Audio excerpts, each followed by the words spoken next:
That's the only way you learn it, by having your nose in the chart, watching real-time data print. That's tape reading. No entries, no demo, nothing. No pushing of any kind of button. You need to log that real-time market price delivery. And this is the part that every single one of my unsuccessful students, just like every other teacher out there, they have students. Bruce Lee, as amazing as he was, every one of his students didn't become a Jackie Chan. Okay, they didn't become, some wildly profitable movie star or excellent tactician in martial arts. I'm no exception to that rule. Humans are human. I'm the same person today that was this goober 20-year-old that thought he's going to figure it out just by watching or reading a book, that had no real insight about what the market was doing and why it would do it. I trusted squiggly lines. That's all I did. And I trusted that these people lied and said they made so much money, but they were flash in the pan wins. You don't need to be trading or jumping around. You see these folks out there, they got like 29 different Forex pairs they're following. Why? Like, more is a distraction. Okay. And here's a testimony to your maturity as a trader. Okay. And I really want you to listen to this, folks, because it has nothing to do with pride. It has nothing to do with ego. This is where the rubber meets the road. Because when I first started, I thought I had to track every single fucking commodity there is. And it drove me nuts. I had to make my own individual charts. I had to put a dot on a bar and to put a dot on a little graph paper. Okay. And they were all dots. I had to literally rough eyeball where that high and low would be on a paper chart, printed one time a week and delivered to my house. Okay, commodity price charts is what this was. I had to draw my open, high, low, and close for every fucking commodity that I was worrying about every single day. That's how I did it. Okay, that's what we had to do. You guys are all spoiled. And you think because you have all that luxury of click a button, you have everything pop up on your chart, you think that's an advantage. It's not. That's not an advantage. It's actually a distraction. The people that do exceptionally well, unless you are a long-term trend follower, there's really no need to be following 20-some markets. You don't need to do that. That's stupid. You would be better suited to being a specialist to one or two markets. Is exactly how I teach it. When I was teaching FX, it was the pound, the euro, coupled with the dollar. So that was our triad. Okay, 3 markets that are closely correlated. Dollar's going to do one thing. Pound and the euro would do the opposite. And you look for that little crack in correlation. Okay. When it creates that and you have a bias and a narrative, it's easy. If you don't have that, you do nothing. Well, if you feel like you have to have a lot of markets to be tracking, see, the adage is more monitors, more markets to follow means you're professionally minded. That's horseshit. That's horseshit, and that is all image stuff, okay? The people that make the fucking money are the people that have a specialty in one or two markets, and that's it. They don't give a flying fuck what's going on in any other market. They don't care about that stuff. They don't care about who thinks their other markets that they're trading are not as good as them. Who cares? They don't care. They're making money. And when you make money, you're not going to give a flying flip what anybody else thinks about what market you should be trading to. Then you're going to understand why I was telling everybody in 2012 all the way through 2017. And yes, I knew the market was going to go up to 20,000. I told you when it was going to happen. And no, I didn't trade it. And no, I don't have a regret. I can find big moves every single year, as you're going to learn in 2023. You're not going to be subservient to anyone, least of all me. If I'm not teaching you to be independent, I'm not a good mentor. I'm not trying to be glad-handed to all of you. I have my own life. My wife wants to spend time with me, okay? I know it sounds hard to believe, but I'm a likable kind of guy, okay? In the real world, my wife wants to be with me, okay? And I'm trying to do my best to make that easy so that way I don't feel tugged back to all of you, because there's a lot of you that are struggling, and I know. And it's mostly the people outside my private group. So I'm giving you a gift, okay? I'm giving you a gift of my entire year, my focus, and I'm giving it to you for absolutely for free. And I want you all to succeed. But I want you to go in with the right mindset of knowing that you're learning how to read price, how to find setups, and then you're going to find what market you like. And you're not going to give a shit about which one I'm trading. You may learn by using the ES and the NASDAQ this year with me, and you say, you know what? I'm going to take what I learned and I'm going to go right back to the Eurodollar. Well, God bless you if that's what you're going to do. That's fine. Don't let me tell you otherwise. I personally don't want to touch Forex. And I've touched on the reasons why the entirety of this year. But if you feel comfortable taking on that risk, don't let anybody change your mind about it. Don't feel any kind of adversity or second guessing, nothing. None of that should have any influence on your decision making on what markets you're going to trade. Because I'm telling you, the richest people in these markets are the ones that have one or two markets at best. The biggest guys out there that trade just stocks, they only have a handful of stocks. And when I say handful, 2, 3, maybe 4 at most. But they know those fucking stocks like the back of their hands. They know the highs and the lows of yesterday, 3 days ago. They know those markets. They know them. They live and breathe them. You want to be a specialist. That lesson, one of the folks that have blessed me this holiday season, there's so many of you, and I just want to add this in here. I've received a lot of cards, letters. I've received gifts. Some of them are very, very nice. Too much, really, for me. I was very surprised to see some of the stuff that you guys sent to me. One of the individuals sent me a DVD version of Larry Williams' course. I told you about coming up. I had a VHS 4 tape thing from him, and I had an opportunity to sit down with Caleb in our theater, and I played it. The transfer from VHS to what they did when they dubbed it, it's not as clear as I remember the VHS being. It is what it is, right? But watching it, and I could say verbatim what he was going to say beforehand, and Caleb was like, "Man, when's the last time you watched this?" I said, "Honestly, shit, like 18 years, maybe 19 years." That's a long time to know still verbatim what the man's going to say. That's how many times I watched it. So when he talked about the section in there to be a specialist, I turned to my son, Caleb. I said, "Can you see where I got that from?" Now, when I first heard him say this in 1995, that's when I bought that VHS course. He made the video course in August of 1994 in a little workshop that he filmed with Trade Winds. And then it was put on the market. And because I bought this Yahoo's course, didn't cause me to lose my money, not knowing what the hell I was doing, taking stupid gambling in an orange juice option.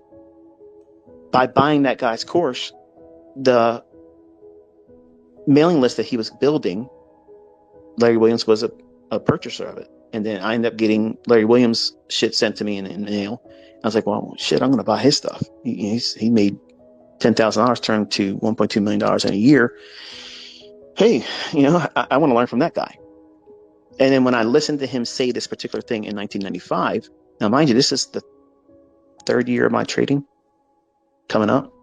And the things that course and the subsequent interest in buying every book that he put out, that particular moment where he says in that course, the VHS that I was listening to him when my son and I were listening to it just a week ago, he says, "You want to be a specialist."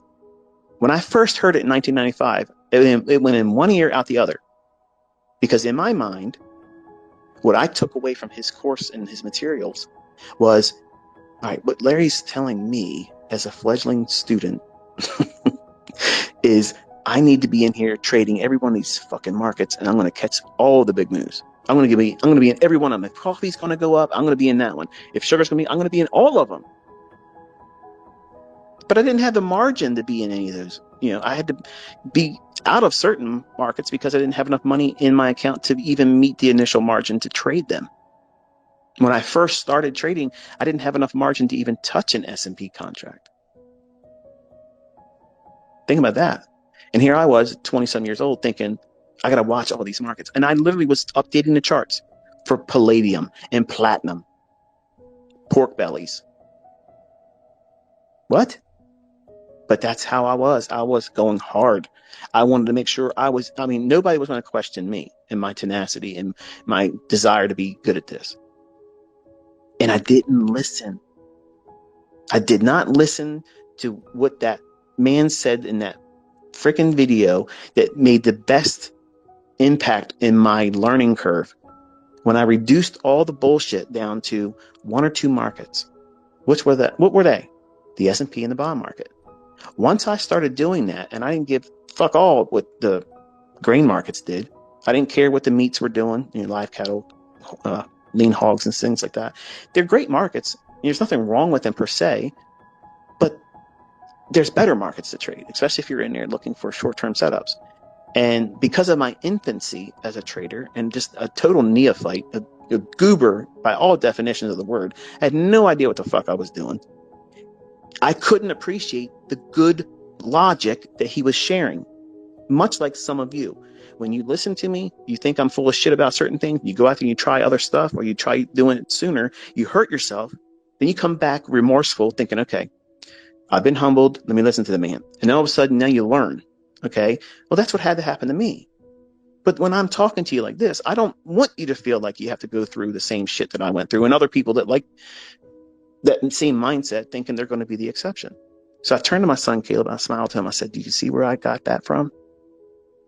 That moment right there, I had to come back after my fifth account, as a 20-year-old, thought I knew what the hell I was doing. And when I was doing it the right way, I wasn't satisfied. I wanted to do more and pushed and pushed and pushed, and I'd blow the account. And I was trying to do too many other things. I wanted to be in the metals. And instead of just picking the one metal to be in, I was trying to be in platinum, palladium, and high-grade copper. For what? That's dumb. If you're going to be a metals trader, trade silver or gold, done. If you want something that's going to be a mega trade, if high-grade copper goes into a premium, and what I mean by that is the nearby contracts sell for more now than they do in the future. That's a backwardization. It's a reversal of a carrying charge market. That whole premise, and I talk about this in the core content, which I learned specifically directly right from Larry Williams, and shit still works today. If anybody tells you it doesn't work, they're full of shit. That stuff is, that's the brass tacks. Okay, if you're going to be a commodities trader, if you don't know about that, then you don't know what you're doing. But the point is, I told my son Caleb, I said, that moment of losing multiple accounts and realizing that I'm doing too much. I was successful here and there and had stints of progress and equity increase. And then all of a sudden when I was trying to do more, why? Because I saw some asshole on America Online. He had his little stupid ass webpage. It was dumb. You think my webpage is generic and stupid. This guy was even worse. He had a picture of a hammock. Okay, like a cartoon hammock, and Dean Caribbean Trader. That was his thing. Okay, and you click on his shit and you read his newsletter, and that's what we did back then, was newsletters. And I was like, he's saying he made $15,000 trading the S&P yesterday. Now, I didn't see this man take this trade. He's not even showing a fucking chart. Like, he's not doing anything. He just said he did it. So here I am, gullible Huddleston. I'm thinking, okay, well, this guy, I got to do this too. So I'm now going to go into the S&P. Now, mind you, I've been initially trained by Larry Williams, Mr. S&P himself. That wasn't enough of an influence. I had to see this goober, okay, that just said he made 15,000 and 12,000 and 8,000. When he had losses, it was only like $150 or $200. So I'm thinking to myself, this guy knows something. That shit was me trying to run up with somebody else on social media. Now, that was the beginning infant stages of social media. Okay, America Online, that was we the whole dollar, modem, the handshaking that modems used to do, all that stuff, charging you by the minute type shit. That kind of experience, we were cowboys, mavericks in the internet. Like everybody now, like little kids and like our nieces, they're small. They have cell phones. They have the iPhone and shit, and to me, I think they're too young to have it. But hey, they're not my kid. It's not my business, but I can talk to you because I'm not around them, and their mother, whatever. It is what it is, right? Everybody's got their own opinion. But back in the 90s, that's when the internet was born, right?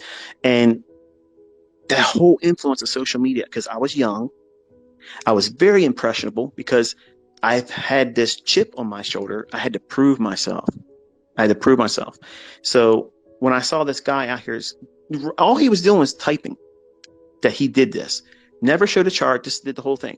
And I'm thinking to myself, that's what I want to do.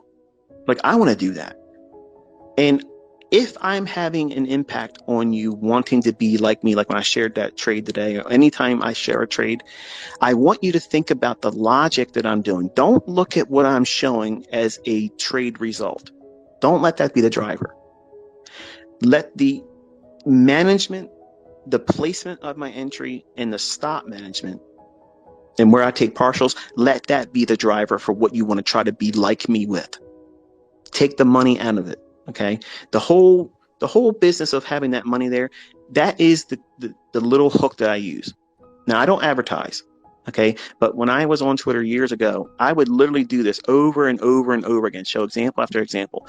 And these other people that have a whole lot more subscribers than me, that would claim to be brilliant tacticians and traders that, trade this and trade that, you would never see them execute on anything, but they had the biggest mouth.